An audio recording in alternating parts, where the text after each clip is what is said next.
Hello friends, welcome to spicy masala taste. இன்றைக்கி நம்ம வீடியோவில் என்ன பார்க்க போகிறோம், சூப்பரான ஸ்நாக்ஸ் ரெசிபி தாங்க பார்க்க போகிறோம். ஒரு 10 நிமிஷம் இருந்தால் போதும், சூப்பராக செஞ்சிடலாம். இப்போ பாருங்கள் எவ்வளோ சூப்பராக வந்துருக்குது, நல்லா சாஃப்டாக இருக்குதுங்க. இது எப்படி செய்யலான்னு பார்க்கலாம் வாங்க. ஒரு பவுல் எடுத்துருக்கேங்க. 1 கப் அளவுக்கு கோதுமை மாவு சேர்த்துக்கலாம். 1 கப் அரிசி மாவு சேர்த்துக்கலாங்க. இது கூட ஒரு பெரிய ஆனியனை வந்து கட் பண்ணி வச்சுருக்கேங்க. கொஞ்சம் கொத்தமல்லி தழை, கொஞ்சம் கருவேப்பிலை, கொஞ்சம் மிளகாய் எடுத்து வச்சுருக்கேங்க. அதை சேர்த்துக்கலாம். தேவையான அளவுக்கு உப்பு சேர்த்துக்கலாங்க. 1/4 ஸ்பூன் அளவுக்கு சோடா உப்பு சேர்த்துக்கலாங்க.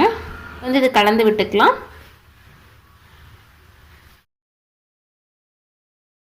தண்ணி வந்து கொஞ்சம் சேர்த்துட்டு போண்டா மாவு பதத்துக்கு வந்து நம்ம வந்து கலந்து எடுத்துக்கணுங்க. பாருங்கள், மாவு வந்து இந்த பதத்துக்கு இருக்கணுங்க. ரொம்ப தண்ணியாகவும் இருக்கக்கூடாது, கெட்டியாகவும் இருக்கக்கூடாதுங்க. இது வந்து சரியான பதமாக இருக்கும்.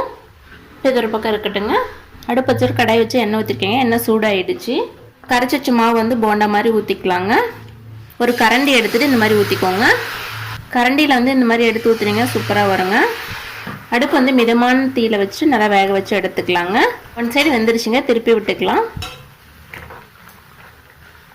போண்டா வந்து சூப்பராக வெந்து வந்துருச்சுங்க. இப்போ எடுத்துடலாம்.